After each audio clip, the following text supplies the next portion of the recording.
Welcome to all my dear student. स्वागत है आपका अपने चैनल पढ़ाई लिखाई पे विद मी वीरेंद्र। आइए स्टूडेंट, आज हम देखने वाले हैं अभी की ताज़ा जो न्यूज़ आ रही है, ब्रेकिंग न्यूज़ आ रही है निकल के सामने कि भाई सीबीएसई के अध्यक्ष और आपके सचिव का ट्रांसफ़र हो चुका है। ओएसएम मार्किंग सिस्टम शायद वजह बनी है इस चीज़ की। तो जानते हैं पूरी न्यूज़ क्या है। देखिए एक्चुअली हुआ क्या है, आप लोग पिछले काफ़ी दिनों से लगभग 1 महीने से जब से एग्ज़ाम हुए हैं, उसके बाद से जब से रिजल्ट आउट हुआ है, तब से बहुत ही है ना यूट्यूब पे, सोशल मीडिया में बहुत सारी चीज़ों में बहुत देख रहे थे कि उठापटक चल रही है। एक्चुअली हुआ क्या, सीबीएसई ने एक ऑनलाइन मार्किंग स्कीम ओएसएम प्रणाली को लेकर है ना बहुत सारे नियम कानून यहाँ पे जारी किए थे कि भाई इस बार ऑनलाइन मार्किंग होगी, इस तरह से टीचर है ना कॉपी चेकिंग करेंगे। अब उसको लेकर काफ़ी विवाद हुआ, काफ़ी खामियां उसमें निकल के सामने आई। बीच में केंद्र सरकार को कूदना पड़ा। सीबीएसई के जो अध्यक्ष हैं उनका ट्रांसफ़र कर दिया गया है, उनके जो सचिव हैं उनका ट्रांसफ़र कर दिया गया है। ठीक है, अभी तक आधिकारिक सूत्रों से जो खबर निकल के आ रही है उसके अकॉर्डिंग बता रहे हैं। 2 जून की खबर है, लेटेस्ट न्यूज़ है। ठीक है, साथ ही सरकार ने सीबीएसई की जो ओएसएम प्रणाली थी, ठीक है, उसकी सेवाएं जो खरीद हुई, प्रोक्योरमेंट हुआ, यानी जिसको ठेका दिया, कॉन्ट्रैक्ट दिया गया है, ठीक है, उसकी भी जांच की जाएगी और एक कमेटी गठित की गई है कि भाई आप इसकी जांच कीजिए। ठीक है, जब से क्लास बोर्ड का परिणाम घोषित होने के बाद सीबीएसई उत्तर पुस्तिका यानी आंसर सीट का जो मूल्यांकन चेकिंग जो हो रही थी, उसमें कुछ गड़बड़ियां और पुनर्मूल्यांकन या दोबारा रिवैल्यूएशन जो हो रहा था प्रक्रिया में, ठीक है, उसमें कुछ टेक्निकल ग्लिचेज आ रहे थे, कुछ फॉल्ट आ रहे थे, जिसका सामना बच्चों को करना पड़ रहा था और उसको लेकर बच्चे भी परेशान हो रहे थे।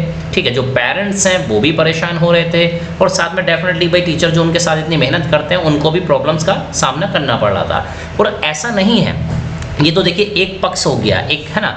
और आप देखिए जो सिस्टम में लोग काम कर रहे हैं, सीबीएसई के लिए भी जो लोग काम कर रहे हैं, ठीक है, चाहे कोई भी अधिकारी हो, जो लोग भी काम कर रहे हैं, ऐसा नहीं कि उनको भी प्रेशर फील हो रहा है। ठीक है, तो शायद ये जो ओएसएम मार्किंग सिस्टम यहाँ पे अप्लाई किया गया था, इसकी एक बार पहले अगर टेस्टिंग हो जाती है, फुल प्रूफ टेस्टिंग इसकी हो जानी चाहिए थी, तो सभी लोगों को, चाहे वो सीबीएसई के एम्प्लॉयज़ हों, चाहे स्टूडेंट्स हों, देखिए सबसे ज़्यादा इफेक्ट तो इसका स्टूडेंट पे पड़ता है। ठीक है, क्योंकि वो सब लोगों के साथ ये सारी चीज़ें पहली बार हो रही हैं। ठीक है, तो यानी कि इस चीज़ को शायद बेटर इम्प्लीमेंट किया जा सकता था।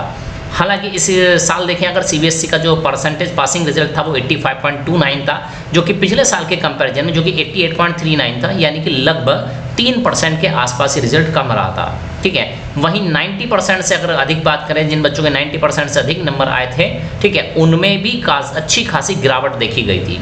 जब रिजल्ट घोषित हुआ, ठीक है, तो बच्चों ने रीवैल्यूएशन के लिए अपनी आंसर सीट निकलवाने की कोशिश की, तो पीडीएफ में की फॉर्मेट में आता है बेटा, है ना।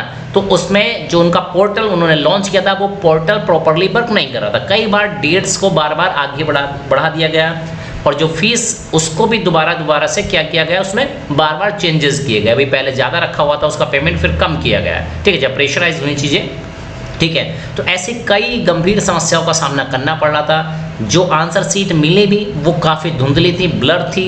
अब टीचर ने कैसे कॉपी चेक की होंगी, भाई उनके सामने जो कॉपी आई होंगी शायद उन्होंने उसी तरीके से भाई उसको चेक किया होगा, मे बी। ठीक है, इतना ही नहीं, कई छात्रों को गलती से अन्य छात्रों की उत्तर पुस्तिका यानी आंसर सीट मंगा रहा बच्चा अपनी और मिल नहीं किसी दूसरे बच्चे की, तो ऐसी प्रॉब्लम भी वहाँ पे देखने को मिली थी। ठीक है, अब हुआ क्या है, ओएसएम सेवाओं की खरीद की जांच के लिए एक सदस्य समिति यानी कि एक कमेटी गठित की गई, जिसमें एक ही अकेला मेंबर रहेगा। ठीक है, अब जो जांच करेगा कि सीबीएसई द्वारा ऑन स्क्रीन मार्किंग प्रणाली के लिए सेवाओं की जो खरीद हुई थी, मामलों की जांच हेतु एक सदस्य समिति का गठन कर दिया गया है। मंत्रिमंडल सचिवालय द्वारा जारी ज्ञापन के अनुसार इस समिति की अध्यक्षता जो करेंगी वो है एस राधा चौहान। ये करेंगी कैपेसिटी बिल्डिंग कमीशन की अध्यक्ष हैं ये। ठीक है, अभी फिलहाल यहाँ है जो कैपेसिटी बिल्डिंग कमीशन की अध्यक्ष हैं। समिति को आवश्यकता पड़ने पर अन्य विभागों के अधिकारियों की सहायता लेने का अधिकार भी दिया गया है। साथ ही कैपेसिटी बिल्डिंग कमीशन इस जांच समिति को सचिवालय संबंधी सहायता उपलब्ध कराएगा। इस पूरे विवाद ने सीबीएसई की परीक्षा और मूल्यांकन प्रणाली की विश्वसनीयता, जो रिलायबिलिटी थी, सीबीएसई पे जो भरोसा था, चाहे वो बच्चों का हो, चाहे वो पेरेंट्स का हो, चाहे वो टीचर्स का हो, ठीक है, वो तो कहीं ना कहीं यहाँ पे उसमें बहुत ज़्यादा कमी आई है। ठीक है, तो माय डियर स्टूडेंट, क्या आप भी इस बार क्लास 12th में थे? कमेंट करते रहिए। ओएसएम सिस्टम परफेक्ट था या कुछ खामियां रहीं इसमें, क्या आपके व्यूज़ हैं? कमेंट बॉक्स आपका ही है, बढ़ते रहिए। तो चलिए स्टूडेंट, इसी तरह कोई और भी अपडेट मिलेगी तो हम लेके आते रहेंगे आपके लिए। तब तक लेते हैं, बाय बाय।